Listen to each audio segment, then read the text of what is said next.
কোথায় আছো বন্ধু তোমরা? এই দেখো আবার আমি চলে এসেছি আমার সারাদিনের এক টুকরো গল্প নিয়ে। আজকে একটা শুভ দিন, রথযাত্রার দিন। সকালটা একটু ঠাকুর ঘরের থেকেই সময়টা কেটেছে। সকাল থেকে আলপনা দেওয়া, ঠাকুরের ফুল, ঠাকুরের প্রসাদ সাজিয়ে এই দেখো কেমন বাগান, আমার বাগানেরই সমস্ত ফুল দিয়ে একদম ঠাকুরকে সাজিয়ে রেখেছি। আর আমার ছোট্ট জগন্নাথ, বলরাম, সুভদ্রার মূর্তি তো তোমরা দেখলেই, খুবই ছোট, এতটাই ছোট যে ফুল দিয়েছি, ফুলে ঢাকা পড়ে গেছে।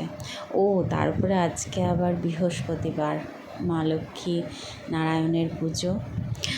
আর এই রথযাত্রার দিনে আমার দিদি বলে, বড়দি ভাই বলে যে একটু যে কোনো শুভ দিনে একটু পায়েস করলে খুব ভালো হয়। তাই ওর কাছ থেকেই শেখা একটু পায়েস। আর তোমার পাঁপড় ভাজা তো রয়েছে, রথযাত্রার দিন পাঁপড় না ভাজলে হয়। টাটা।